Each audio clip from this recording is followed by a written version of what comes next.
کیا کبھی آپ کو ایسا لگا ہے کہ آپ تنہا نہیں ہیں؟ کبھی رات کے سناٹے میں کسی کے ہونے کا احساس ہوا ہے؟ کیا آپ نے کبھی سوچا ہے کہ کچھ سائے آپ کو دیکھ رہے ہیں مگر آپ انہیں نہیں دیکھ سکتے؟ اگر آپ نے ان سب کو محسوس کیا ہے تو شاید آپ ان لمحات میں ان مخلوقات کے قریب تھے جو ہم میں رہتی ہیں مگر نظر نہیں آتی۔ تو اب بات کرتے ہیں، یہ مخلوق جنات آخر کس وقت سب سے زیادہ سرگرم ہو جاتے ہیں؟ کیا یہ صرف کہانیاں ہیں یا واقعی کچھ ایسے وقت ہوتے ہیں جب یہ ہماری دنیا میں کھل کر حرکت کرتے ہیں؟ آپ دیکھ رہے ہیں منی ٹی وی ہندی، اور آج ہم پردہ اٹھائیں گے ایک ایسی دنیا سے جسے عام آنکھیں نہیں دیکھ سکتی۔ تو آئیے پہلے جانتے ہیں کہ جنات اصل میں ہیں کیا۔ قرآن مجید کے مطابق جنات کو آگ کی لپٹ سے پیدا کیا گیا ہے۔ اللہ تعالیٰ سورہ رحمان میں فرماتے ہیں، اور ہم نے جنات کو آگ کے شعلے سے پیدا کیا۔ یہ ہماری طرح شعور رکھنے والی مخلوق ہیں۔ ان میں قومیں ہوتی ہیں، مذاہب ہوتے ہیں اور اچھے برے دونوں طرح کے کردار۔ یہ انسانوں کی طرح زندہ رہتے ہیں، شادی کرتے ہیں، اولاد پیدا کرتے ہیں اور موت بھی آتی ہے۔ اب بات کرتے ہیں کہ وہ کون سے وقت ہیں جب جنات سب سے زیادہ سرگرم ہو جاتے ہیں۔ اسلامی احادیث اور علماء کرام کے مطابق جنات کے کچھ مخصوص اوقات ہوتے ہیں جب وہ زیادہ طاقتور اور متحرک ہوتے ہیں۔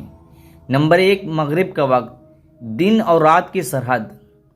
حدیث میں آتا ہے کہ مغرب کے وقت اپنے بچوں کو گھر میں رکھو، کیونکہ اس وقت شیطان پھیل جاتے ہیں۔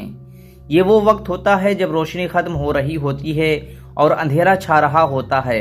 اندھیرا کا مطلب ہے جنات کی طاقت کا آغاز۔ مغرب کے وقت دروازے کھڑکیاں بند کر دیں، گھر کے بچوں کو اندر بلا لیں اور بسم اللہ کہنا مت بھولیں۔ نمبر 2، آدھی رات، خاموشی کا خوفناک لمحہ۔ تو اب سوال پیدا ہوتا ہے کہ آدھی رات کو ایسا کیا ہوتا ہے کہ دل گھبرا جاتا ہے؟ رات کے 12 بجے سے 3 بجے کے درمیان یہ وقت جنات کے لیے سب سے موزوں وقت مانا جاتا ہے۔ یہ وہ لمحہ ہوتا ہے جب انسان گہری نیند میں ہوتا ہے اور شیطانی مخلوق پوری آزادی سے حرکت کرتی ہیں۔ بہت سے جنات اسی وقت اثر انداز ہوتے ہیں، خواب، ڈراؤنی آوازیں یا سائے۔ نمبر 3، سحر کا وقت۔ چلیے جانتے ہیں کہ سحر کے وقت میں کیا ہوتا ہے۔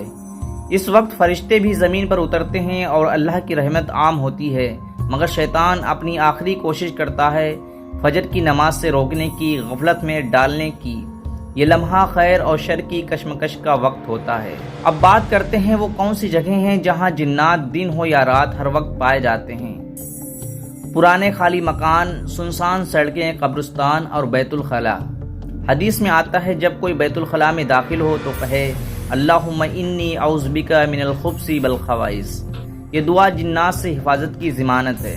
آئیے دیکھتے ہیں کہ جنات کی موجود ہونے کی نشانیاں کیا کیا ہیں۔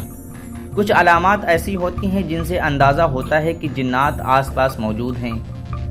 اچانک خوف یا بے چینی، دروازوں کا خود بخود کھلنا یا بند ہونا، سایوں کا گزرنا، بچوں کا چیخ کر اٹھنا، خواب میں بار بار کسی سائے کو دیکھنا۔ اگر یہ سب بار بار ہو رہا ہے تو روحانی علاج کی ضرورت ہو سکتی ہے۔ تو اب بات کرتے ہیں کہ جنات سے حفاظت کیسے کی جائے۔ اب جب ہم نے یہ سب جان لیا ہے تو ضروری ہے کہ ان سے بچاؤ کے طریقے بھی معلوم کریں۔ نمبر 1، اذکار اور دعائیں۔ ہر کام سے پہلے بسم اللہ پڑھیں، آیت الکرسی صبح و شام اور سوتے وقت، سورہ فلق اور سورہ ناس دن میں 3 بار، سوتے وقت تینوں کل پڑھ کر جسم پر دم کر لیں۔ نمبر 2، گھر کا روحانی ماحول بنائیں۔ مغرب کے وقت دروازے بند کر دیں، گھر میں روزانہ قرآن کی تلاوت کریں، گانے، فحاشی اور فضول باتوں سے پرہیز کریں۔ نمبر 3، بیت الخلاء میں داخل ہونے سے پہلے دعا پڑھیں۔ نمبر 4، سونے سے پہلے وضو کر کے سوئیں، اذکار پڑھیں، دائیں کروٹ لیٹیں۔ اب جانتے ہیں کہ علماء کرام اس بارے میں کیا فرماتے ہیں۔ مولانا طارق جمیل فرماتے ہیں جہاں قرآن کی تلاوت نہ ہو وہاں جنات کا قبضہ ہو جاتا ہے۔ دارالعلوم دیوبند کے علماء کرام فرماتے ہیں رات کے آخری پہر میں انسان پر جنات کا اثر بڑھ سکتا ہے، خاص کر اگر وہ غفلت میں ہو۔ اب فیصلہ آپ کے ہاتھ میں ہے۔ تو دوستوں، آپ نے جانا جنات کیا ہیں، کب وہ زیادہ سرگرم رہتے ہیں اور ان سے حفاظت کیسے کی جا سکتی ہے۔ یاد رکھیں، یہ وہ مخلوق طاقتور ضرور ہے مگر اللہ کی حفاظت سب سے بڑی طاقت ہے۔ اگر آپ نے آج کچھ نیا سیکھا تو اس ویڈیو کو لازمی شیئر کریں تاکہ اور لوگ بھی خود کو محفوظ رکھ سکیں۔ یہ تھی آپ کی اپنی حقیقت منی ٹی وی ہندی کے ساتھ۔ اللہ حافظ، اور رات کو سونے سے پہلے اذکار پڑھنا نہ بھولیں۔